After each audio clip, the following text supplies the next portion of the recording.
Dear students, today we will read Unit 4 Our Changing Words. हमारी बदलती हुई दुनिया. Lesson 10 The Word of Growing Knowledge. बढ़ती ज्ञान की दुनिया मीन्स बढ़ता हुआ ज्ञान का दुनिया.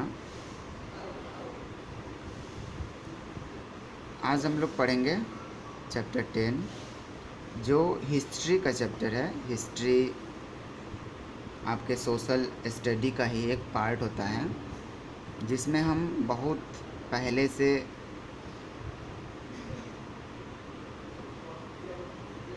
बीते हुए घटनाओं के बारे में पढ़ते हैं. उसको हिस्ट्री कहा जाता है. The man is superior to other living beings as he can reason and has the power of speech to communicate with others.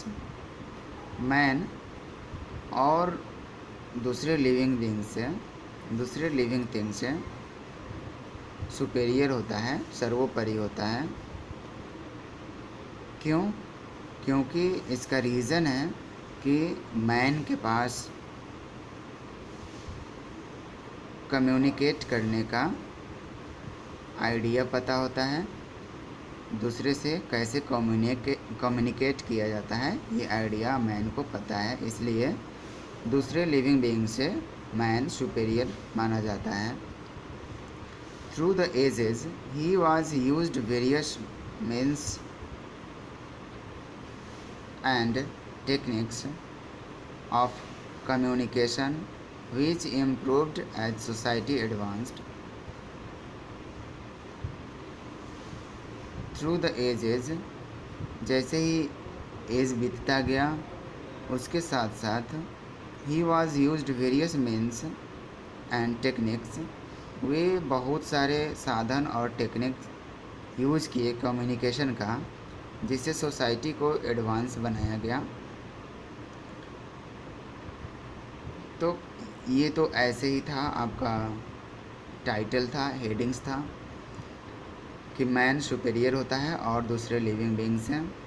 क्यों होता है? क्योंकि उसके पास कम्युनिकेशन स्किल है, वो एक दूसरे से कम्युनिकेट करता है. और जैसे जैसे टाइम बीतता गया तो बहुत सारे साधन, बहुत सारे टेक्निक्स कम्युनिकेशन के आ गए जिससे सोसाइटी को एडवांस बनाया गया. जैसे आप समझ सकते हैं कि बहुत सारे मोबाइल्स, बहुत सारे व्हीकल्स आ गए जिससे सोसाइटी एडवांस हो गया. घर बैठे बैठे यहाँ वहाँ बात करने लगा और एक दूसरे से मिलने के साधन भी बढ़ गए. उसके बाद राइटिंग पढ़ने हैं. In the beginning man communicates through science and gestures. Means ये बहुत पहले की बात यहाँ पे हो रही है. मीन्स हिस्ट्री जब हमारे पूर्वज लोग, हमारे ग्रैंडपा के ग्रैंडपा ऐसे बहुत जनरेशन पीछे जाना पड़ेगा, उस समय की बात यहाँ पे की जा रही है. इन द बिगिनिंग, शुरू में, man communicated through science and gestures. Man एक दूसरे से कम्युनिकेट करता था, बातचीत करता था साइंस के थ्रू और जेस्चर के थ्रू. जेस्चर मीन्स इशारे के थ्रू और कोई साइंस के थ्रू एक दूसरे से बातचीत करते थे. Then he made sounds.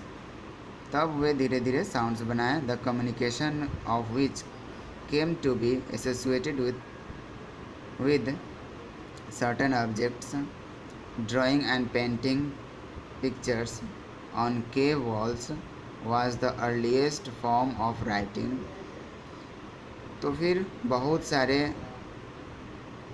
चीज़ों को इकट्ठा करके, एसोसिएट करके फिर वो एक दूसरे से बातचीत करना शुरू किया. Drawing, painting drawing, painting, picture, ये कहाँ पे? केव। केव मीन्स तो जानते ही होंगे, गुफा। गुफा के वॉल पे बनाया जाता था और इसे अर्लीस्ट राइटिंग का फॉर्म समझा गया है, माना गया है। जो गुफाओं पर, केव वॉल्स पर जो पिक्चर्स बनाए गए हैं, ड्राइंग बनाए गए हैं, उन पिक्चर्स को राइटिंग का अर्लीस्ट मीन्स सबसे पहले वाला फॉर्म कहा गया है। Cave paintings of the early man are still seen in many parts of the world. Cave painting, early man means आदि मानव, अर्ली मैन के द्वारा बनाया गया। ये लगभग वर्ल्ड के सभी पार्ट में मिले हैं, सभी पार्ट में देखे गए हैं। The earliest writings that people developed used pictures of the objects seen around them।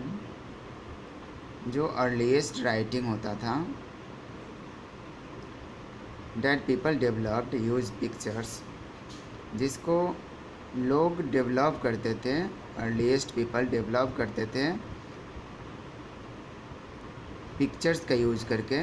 Means यहाँ पे वही बात लिखा गया है कि drawing and painting pictures he earliest form of writing हुआ करते थे। तो वही बात यहाँ लिखा हुआ है, अर्लीस्ट राइटिंग वो होता था जो जिसको पीपल लोग डेवलप करते थे पिक्चर का यूज करके, of the object scene around them, जो उनके अगल बगल में, उनके चारों तरफ दिखता था, उन पिक्चर्स को वे लोग यूज करते थे और फिर कहीं पे ड्राइंग करते थे, और वो होता था राइटिंग का form. The pictures were easy to read but were difficult to write as there were too many of them. Pictures को रीड करना बहुत ही आसान होता था, लेकिन उसको राइट करना बहुत ही कठिन होता था। Gradually the pictures were simplified and became more symbolic. धीरे धीरे पिक्चर्स सिंप्लीफाइड हो गए, साधारण हो गए, और बहुत सारे सिम्बल्स का यूज किए जाने लगे, बहुत सारे सिम्बॉलिक हो गए। These symbols and signs for words and the sounds given to them gave rise to the letters of the alphabet in various languages. ये symbols and signs word के लिए और sound के लिए दिए जाते थे।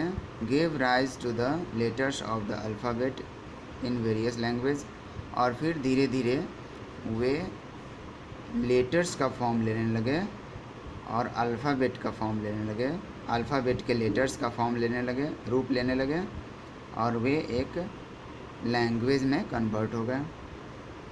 इन India the earliest script was seen on the seals of the Indus valley civilisation. India में अर्लीस्ट स्क्रिप्ट